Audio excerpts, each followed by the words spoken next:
আল্লাহ সুবহানাহু ওয়া তাআলা বলছেন ক্বাদ আফলাহাল মুমিনুন, মুমিনগণ সফল কাম হয়েছে, সফলতা লাভ করেছে। কোন মুমিনরা সফলতা লাভ করেছে? ঈমান আনলাম, সাহাবায়ে কেরামগণ ঈমান এনেছে, দুনিয়া থেকে জান্নাতের সুসংবাদ নিয়ে বিদায় নিয়েছে। আমি আপনি ঈমান আনলাম, নামাজে দাঁড়াই, মজা পাই না, মনোযোগ থাকে না, সেজদা দেই, মনোযোগ থাকে না, আমল করি, মনের মধ্যে তৃপ্তি আসে না। কিন্তু এই যে আসে না, কেন আসে না? কারণ আমরা কি সেই সফল মুমিন হতে পারলাম কি না? নিজেদেরকে শরীয়তের আয়নায়, কোরআনের আয়নায় নিজেদেরকে যাচাই করি। আল্লাহ বলতেছেন ক্বাদ আফলাহাল মুমিনুন, মুমিনগণ সফল কাম হয়েছে, মুমিনগণ সফল হয়েছে, মুমিনগণ সফলতা লাভ করেছে। সুবহানাল্লাহ বলেন। আরবিতে বাক্য বলা হয় আফলাহার রজুল, ব্যক্তিটি সফল হয়েছে। এখানে বলা হয়েছে আফলাহাল মুমিনুন, মুমিনগণ সফল হয়েছে। আল্লাহু আকবার। কোন মুমিন, কারা তারা? এরপরেই তাদের কোয়ালিটি আল্লাহ বলেন আল্লাযীনা হুম ফি সালাতিহিম খাশিউন। তাদের এক নাম্বার কোয়ালিটি, এক নাম্বার গুণাবলী, এক নাম্বার গুণ হচ্ছে তারা আল্লাযীনা, যারা হুম তারা ফি সালাতিহিম, নামাজের মধ্যে খাশিউন, খুশু খুজু আদায় করে থাকে। সুবহানাল্লাহ। নামাজের মধ্যে যারা মনোযোগ রাখে, নামাজের মধ্যে যারা দৃঢ়স্থির থাকে, নামাজের মধ্যে যারা একনিষ্ঠভাবে দাঁড়িয়ে যায়, যখন সে দাঁড়ায়, শুধু তাই নয়, যখন সে জামাটা পরে, উদ্দেশ্য কি? আপনারা কি নিয়ত করছেন মসজিদে আসলে আজকে কথা বলবেন না নাকি? আমি যখন বাসার মধ্যে এই পোশাকটা পরি, উদ্দেশ্য কি থাকে? আজকে যে পাঞ্জাবি পরছেন, মসজিদে আসার উদ্দেশ্যই তো নাকি? উদ্দেশ্য কি? মসজিদে আসবো, নামাজ আদায় করব। মাথায় যে টুপিটা লাগিয়েছেন, উদ্দেশ্য কি? নামাজের উদ্দেশ্য। ওযুটা যখন করি, উদ্দেশ্যটা কি থাকে? নামাজের উদ্দেশ্য। এই যে মুফাসসিরিনে কেরামগণ কেউ কেউ বলেন, বান্দা যখন ওযু করে, ওই ওযু করার সময় এত মনোযোগী হয়, অতটুকুন যেন মিস না হয়ে যায়। ওযুর মধ্যে ফরজ আছে, সুন্নাহগুলো আছে, একটাও যেন ছেড়ে না যায়, এটাই তার খুশু খুজু শুরু হয়ে যায়। সুবহানাল্লাহ। মুমিন অতটা সতর্ক থাকে, তার ওযুর মধ্যেও যেন অতটুকুন ভুল না হয়। মনোযোগ দিয়ে ওযু করে, রাসূলের শিখানো পদ্ধতিতে ওযু করে। ওযু করার পরে যখন সে মসজিদে ঢুকলো অথবা নামাজে দাঁড়ালো, মুমিন যখন নামাজে দাঁড়ায়, তার পোশাকটা নিয়েও ঈমানওয়ালা মানুষ চিন্তিত থাকে। আমি আমার রবের সামনে দাঁড়াচ্ছি, আমি আমার আল্লাহর সামনে দাঁড়াচ্ছি, দুনিয়ার কোনো মানুষের সামনে নয়। আমার পোশাকটা যেন সব চাইতে পরিচ্ছন্ন হয়। আল্লাহু আকবার। এইটাই হচ্ছে খুশু খুজু শুরু। সুবহানাল্লাহ বলে। দাঁড়ালেন নামাজের মধ্যে, তাকবীরে তাহরিমা করে আল্লাহু আকবার বলে দাঁড়ালেন। আল্লাহ আপনি মহান, দুনিয়ার কেউ মহান নয়, একমাত্র আপনি। আল্লাহু আকবার। আপনি হচ্ছেন সবচেয়ে মহান। দাঁড়ায় গেলে, দাঁড়ানোর পরে আল্লাহু আকবার বলে সানা পড়া শুরু, ফাতিহা পড়া শুরু, কেরাত পড়া শুরু, তাসবিহ তাহলিল পড়া শুরু, রুকু করা শুরু, সেজদা করা শুরু, সালাম ফিরানো পর্যন্ত একবারের জন্য তার মনোযোগ এদিক সেদিক যায় না। যাবে, শয়তান ধোঁকা দিবেই। শয়তান কি করবে? ধোঁকা দিবেই। আল্লাহ রসুলের সময়ও এরকম হাদিসের শিক্ষা আছে। নামাজের মধ্যে আমরা যে ভুল করলে লোকমা দেয়া হয়, এটা কি রসুলের শিখানো পদ্ধতি কিনা? কথা বলেন না। আল্লাহ রসুলের শিখানো পদ্ধতি কিনা? নামাজের মধ্যে ভুল হলে আবার ইমানদার মানুষটা আবার যেটা ভুল হয়েছে সাউ সিজদা দিবে। যদি ফরজের কোনো ভুল হয়ে যায় পুনরায় নামাজ আদায় করবে। কারণ সে কার সন্তুষ্টির জন্য দাঁড়িয়েছে? কারণ সে জানে ওয়াইদা কামু ইলাস সালাতি কামু কুসালা, একমাত্র কার খুশি চায়? সে যখন সিজদা দেয় ওয়াসজুদ ওয়াকতারিব, আল্লাহ বলেন বান্দারে সিজদা দে আর আমার কাছে চলে আয়। আল্লাহু আকবার। সিজদা, গোলাম যখন সিজদা করে, বান্দা যখন সিজদা দেয় আর আল্লাহর কাছে যাওয়া, এর মাঝে আর কোনো ফারাক থাকে না। আল্লাহু আকবার। সুতরাং ঈমানওয়ালা মানুষ যখন সালাতের মধ্যে দাঁড়ায়, তার একনিষ্ঠ মনোযোগ থাকে, আমি দুনিয়ার কারো সামনে দাঁড়িয়েছি না, আমি একমাত্র কেবলমাত্র যার সামনে দাঁড়িয়েছি তিনি আমার আল্লাহ। বলেন দেখি আমরা কার সামনে দাঁড়াই? দুনিয়ার কারো সন্তুষ্ট চাই না, একজনের সন্তুষ্ট চাই। তিনি কে? চিৎকার দিয়ে বলেন তিনি কে? আবার বলেন তিনি কে? আল্লাহর সন্তুষ্টি। সে আল্লাহর সামনে যখন গোলাম দাঁড়িয়ে যায়, গোলামের আর কোনো কিছুই মনে থাকবে না। ডানে তাকাবে না, বামে তাকাবে। তাকাবে কোন জায়গায়? কোন জায়গায়? সিজদার জায়গায়। নাকি মশা কামড় দিচ্ছে, একটু মশাটা মারি? কথা বলেন না। মশা কামড় দিচ্ছে, মশাটা মারি। নাকি আমার তো এক জায়গায় যাওয়ার কথা, ঘড়িতে জানি কয়টা বাজে, এটা তো একটু দেখা লাগবে। করা যাবে? করা যাবে? অথবা আমার পাশে কে কথা বলে তারে একটু দেখি, করা যাবে? করা যাবে না। আমার ছোটবেলায় আমি দেখতাম গ্রামে আমার কয়েকজন দাদা ছিল, বয়স্ক মানুষ, ওনাদের দোকান ছিল। এটা গীবত হবে না, এর জন্য আমি কি ওনাদের নাম বলছি? নাম বলছি এই জন্য গীবত হবে না, শিক্ষার জন্য বলছি। তো ওনারা নামাজে দাঁড়াইতেন, দোকান খোলা, শাটার খোলা, পিছনে নামাজে দাঁড়াইতেন। কে আসতেছে নামাজের ফাঁকে ফাঁকে আবার একটু তাকাইতেন, নামাজের ফাঁকে ফাঁকে একটু তাকাইতেন। যদি কাস্টমার চলে আসে তাহলে রুকু সিজদার স্পিড একটু বেড়ে যেত। এটা করা যাবে? এটা করা যাবে? করা যাবে না। যেহেতু আমাদের দাদা ছিল, তা আমরা আবার ওনার সাথে একটু মজা করতাম। দাদা, কি নামাজ কি দোকানের জন্য পড়তেছেন নাকি আল্লাহর জন্য পড়তেছেন? তো মজা করতাম।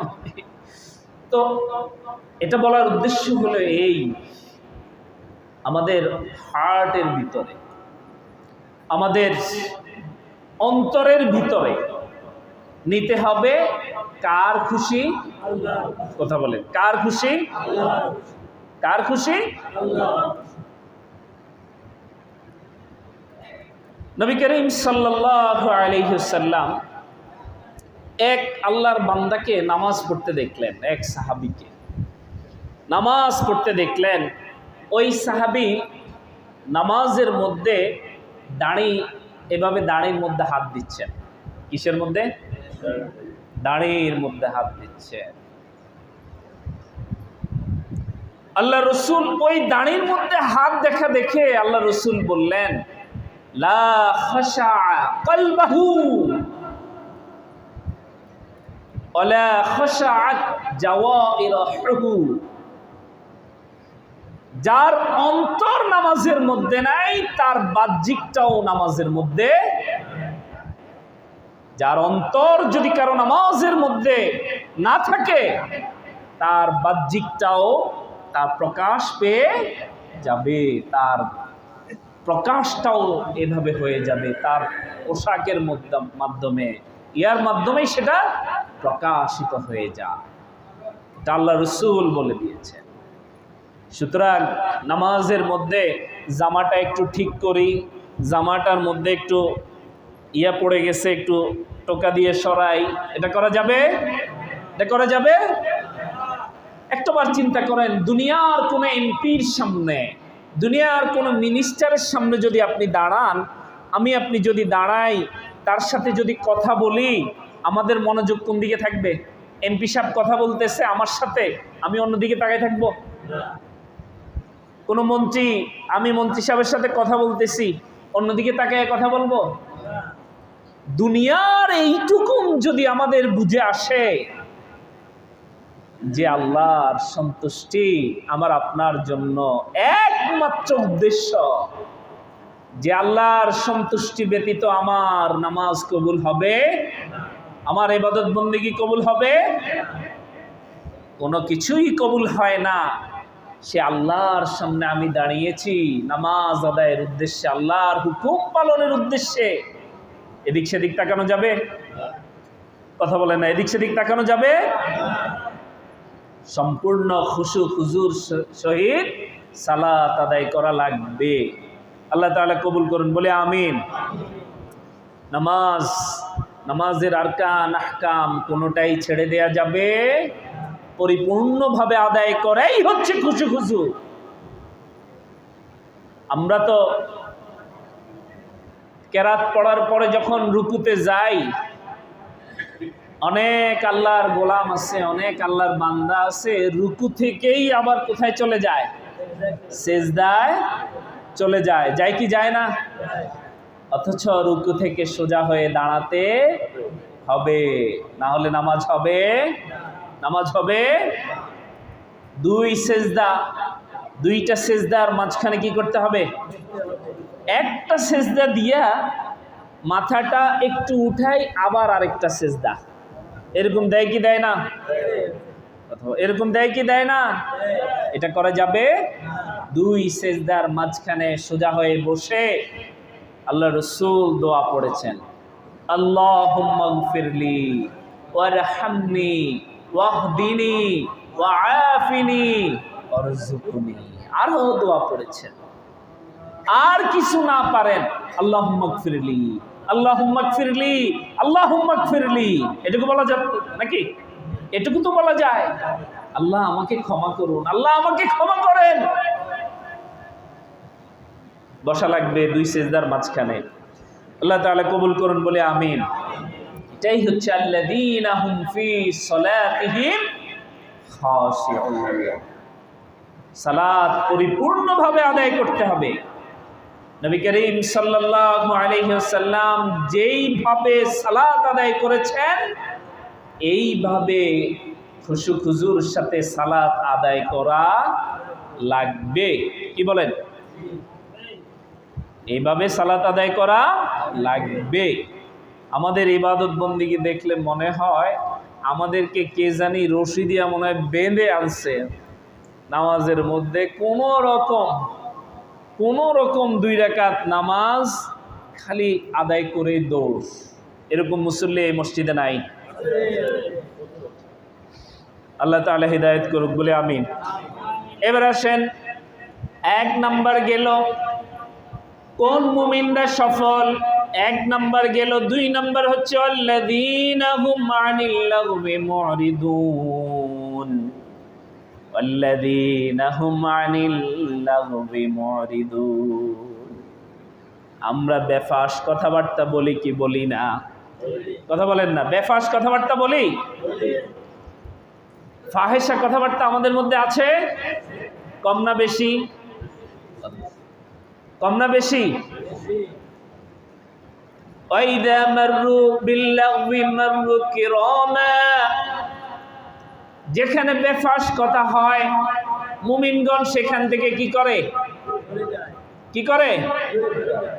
অনেক সময় অনেক জায়গায় মান সম্মানের কারণে চলে যাওয়া লাগে। লাগে কি লাগে না?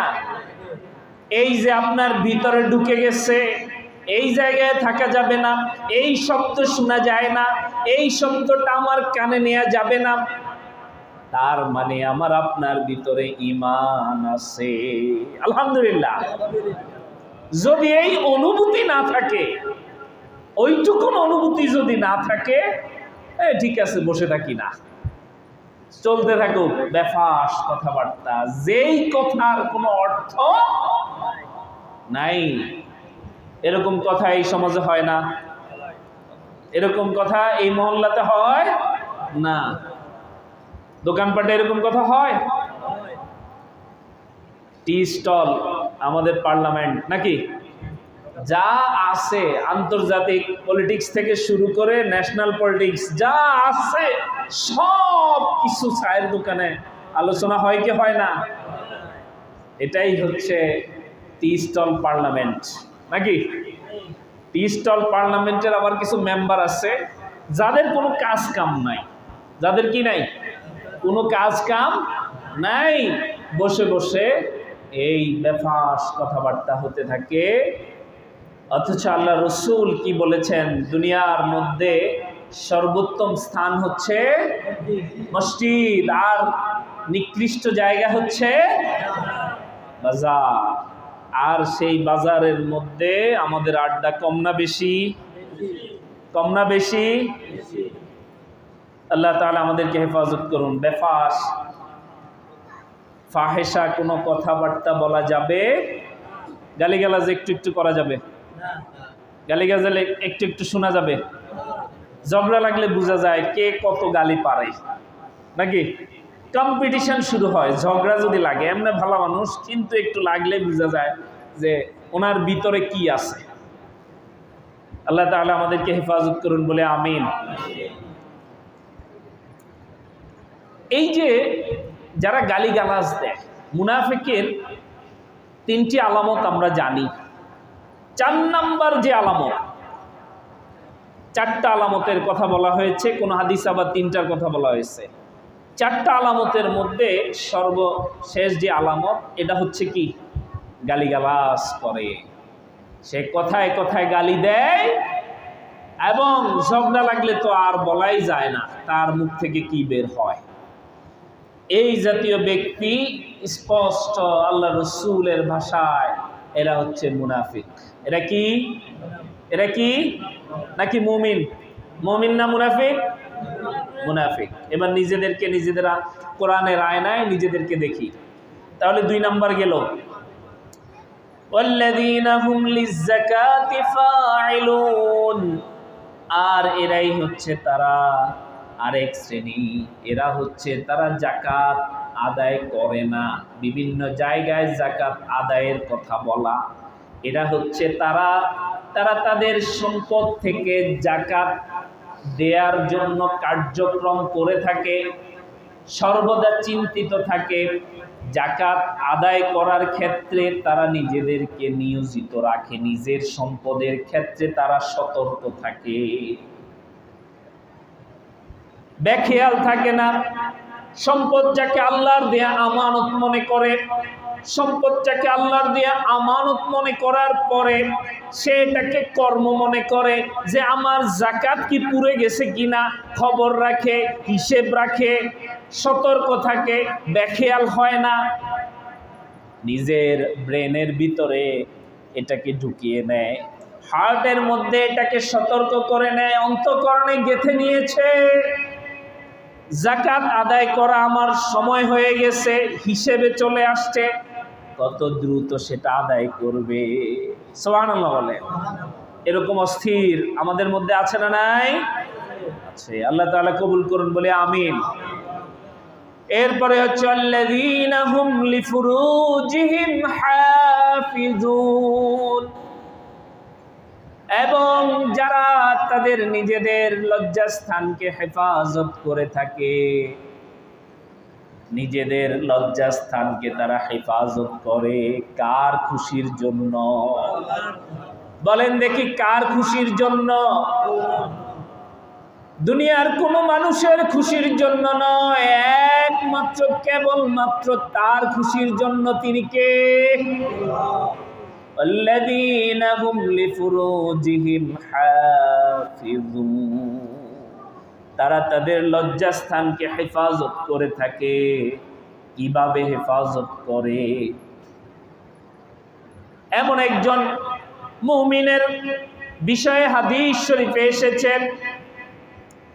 এক যুবক তার চাচাতো বোন যুবতী, তার চাচাতো বোন তার কাছে অর্থ কড়ি ঋণ চেয়েছে, হাওলাত চেয়েছে। চাচাতো বোন তার কাছে হাওলাত চেয়েছে, ভাই তাকে চাচাতো ভাই বলতেছে, আমি তোমাকে কেন এটা দিব? আমি তোমাকে কেন দিব? বিনিময়ে তুমি আমার সাথে মেলামেশা করা লাগবে। আল্লাহর বান্দি রাজি হয় না। আল্লাহর বান্দি একমাত্র কাকে ভয় করে? বিপদে পড়লে একজন আরেকজনের কাছে সহযোগিতা চায় কি চায় না? কথা বলে না, চায় কি চায় না? একজন আরেকজনের কাছে সহযোগিতা চায়। এটা সামাজিক শিষ্টাচার। এই শিষ্টাচারের কারণে ওই বোনের অর্থ কড়ি দরকার হয়েছে, চেয়েছে, কিন্তু সে শর্ত দিয়েছে তার সাথে মেলামেশা করা লাগবে। নাউজুবিল্লাহ বলেন। এভাবে একদিন নয়, 2 দিন নয়, বেশ কয়েকদিন চলে গেল। আল্লাহর বান্দির খুবই প্রয়োজন অর্থের। কোনো উপায় না দেখে একটা পর্যায়ে গিয়ে কিছু করার নাই আর, বলল, ভাই তোমার যা ইচ্ছা তাই করো, কিন্তু আমার এই বিপদ থেকে উদ্ধার করার জন্য তুমি অর্থ কড়ি দাও। অর্থ কড়ি দিবে এই শর্তে ওই যুবক যখন তার কাছে গেল, যুবক যখন তার কাছে চলে গেল, হাদিস শরীফে আসলো, যুবক যখন তার 2 পায়ের কাছে চলে গেছে, এমন সময় আল্লাহর বান্দি শুধু তাকে বলল, আল্লাহর বান্দা, দুনিয়ার কোন মানুষ দেখে না, একজন তো দেখে, তিনি হচ্ছেন আল্লাহ। তুমি কাউকে ভয় করো আর না করো, সে আল্লাহকে ভয় করো, সে আল্লাহকে ভয় করো। আল্লাহু আকবার। যুবকের এই কথাটা অন্তঃকরণে গেঁথে গেল। গুনাহটা করবে, ঠিক ওই মুহূর্তে আল্লাহর বান্দি এই কথাটা বলল, সে ওখান থেকে ফিরে চলে আসলো। আল্লাহু আকবার। তার অন্তরে গেঁথে গেল। দুনিয়ার কোন মানুষ দেখছে না, দেখছেন কে? কথা বললেন না, দেখছেন কে? সে আল্লাহ এখনো আছে না নাই? আগের চাইতে একটু বয়স হয়ে গেছে? বাংলাদেশে একটু কম দেখে? কথা বলেন না। সে আল্লাহ এখনো আছে না নাই? সে আল্লাহ এখনো আছে। আমাদের গুনাহ কমছে না বাড়ছে? সমাজের গুনাহগুলো কমছে না বাড়ছে? আল্লাহ তাআলা হেফাজত করুন, বলি আমিন। আবারও বলেন আমিন। আল্লাহ তাআলা আমাদের এই যুবকদেরকে, আমাদেরকে নৈতিক চরিত্রের গুণাবলী অর্জন করার তৌফিক দিন, বলে আমিন। ইল্লা আলা আজওয়াজিহিম আও মা মালাকাত আইমানুহুম ফাইন্নাহুম গায়রু মালুমিন ফামান ইবতাগা ওয়ারা'a যালিকা ফাউলাইকা হুমুল আদুন। এবং তার স্ত্রী এবং অধীনস্থদের সাথে তার যে অধিকার সেটা প্রয়োগ করে। ফামান ইবতাগা ওয়ারা'a যালিকা ফাউলাইকা হুমুল আদুন। এই ছাড়া অন্য কারো সাথে সে অন্যায় লিপ্ত হয়, ব্যভিচারে লিপ্ত হয়, গুনাহে লিপ্ত হয় না। এবার আসেন, এরপরে আল্লাহ তাআলা বলছেন والذين هم لأماناتهم وعهدهم راعون والذين هم لأماناتهم, এবং এরাই হচ্ছে তারা লিআমানাতিহিম আমানতের ব্যাপারে, ওয়া আহদিহিম রাউন আমানতের ব্যাপারে তারা সতর্ক থাকে। থাকে কি থাকে না? আমানতের খেয়ানত করা যাবে? আমানতের বিষয় আমরা মনে করি শুধুমাত্র কেউ কারো কাছে কয়টা টাকা দিছে, ভাই আমার টাকাটা রাখেন, আমার দলিলটা রাখেন, এটাই মনে হয় আমানত, নাকি? কথা বলেন না, এটাই মনে হয় আমানত? শুধু এটাই আমানত না। কোন মুমিন এক মুমিনের কাছে বলল, ভাই আমরা এই সিদ্ধান্তটা নিলাম, বা আমি তোমাকে এই কথাটা বললাম, তুমি এটা আমানত হিসেবে রাখো, এটা কারো কাছে প্রকাশ করো না, বা আমি শুধু তোমাকেই বললাম, তুমি কাউকে এটা বলবা, এটাই আমানত। এটা কি? এটা কি? এটা আরেকজনের কাছে বলা যাবে? একসাথে 3 জন মিলে 5 জন মিলে কোনো কথা বলছেন, এখানে মনে হয় 5 জন মিলে মনে করেন আমরা বললাম এই কথা, আবার আরেকজনের কাছে গিয়ে বলা, এটা কি? খেয়ানত। এটা কি? তাহলে এই মুমিনদের কাতারে উনি পড়বে? যে ব্যক্তি এই কাজটা করবে সে মুমিনদের কাতারে পড়বে? কথা বলেন না। যে ব্যক্তি আমানতের খেয়ানত করবে সে মুমিনদের কাতারে পড়বে? এই কাজ যদি খতিব সাহেব করে, খতিব সাহেব খেয়ানতকারী। এই কাজ যদি মুসল্লি করে, মুসল্লিও, কথা বলেন না, চিৎকার দিয়ে বলেন। এবং ওয়াদা করলে সেটাকে কি করা লাগবে? ওয়াদা করলে সেটা কি করা লাগবে? রক্ষা করা।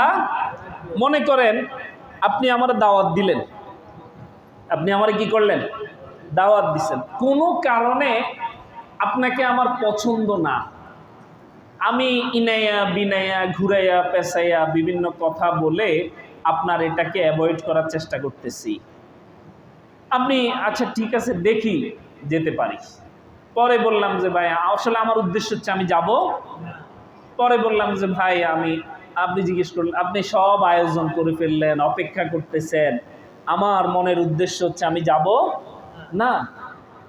তাহলে আপনি তো ধরে রাখছেন যে এই ভাইটা তো আমার সাথে ওয়াদা করছে তিনি আসবে, আমি যাব না, এটা স্পষ্ট বললে হয় না ভাই আমি যেতে পারবো, আমি যাব না, আমি যেতে পারবো না। এই স্পষ্ট না করে ঘুরে পেঁচাইয়া আরেকজনকে আশা দিয়ে রাখছেন, এই যে ব্যক্তিটা অপেক্ষায় আছে সেখানে বলেন দেখি এটা কি ওয়াদার বরখেলাপ হলো কিনা? কথা বলেন না, ওয়াদার বরখেলাপ হলো কিনা? ঘুরাইয়া পেঁচাইয়া যাবেন না এটা বলেন না, ঘুরাইয়া পেঁচাইয়া সময় দিয়ে রাখছেন। এটা করা যাবে? লা ঈমানান লিমান লা আমানাতাহু ওয়ালা দীনান লিমান লা আহদাহু।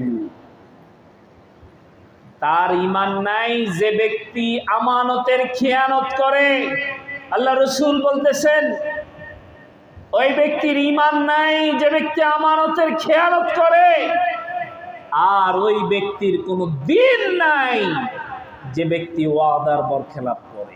নাউজুবিল্লাহ বলেন। এটা করা যাবে? এটা করা যাবে? আল্লাহ তাআলা আমাদেরকে হেফাজত করুন, বলে আমিন। والذين هم على صلواتهم يحافظون, এদের আরেকটা গুণাবলী হচ্ছে এরা সালাত আদায়ের ক্ষেত্রে সব সময় সতর্ক। সব সময় সতর্ক। কেমন সতর্ক? 5 ওয়াক্ত নামাজের এখানে সালাওয়াতিহিম বহুবচন ব্যবহার করা হয়েছে।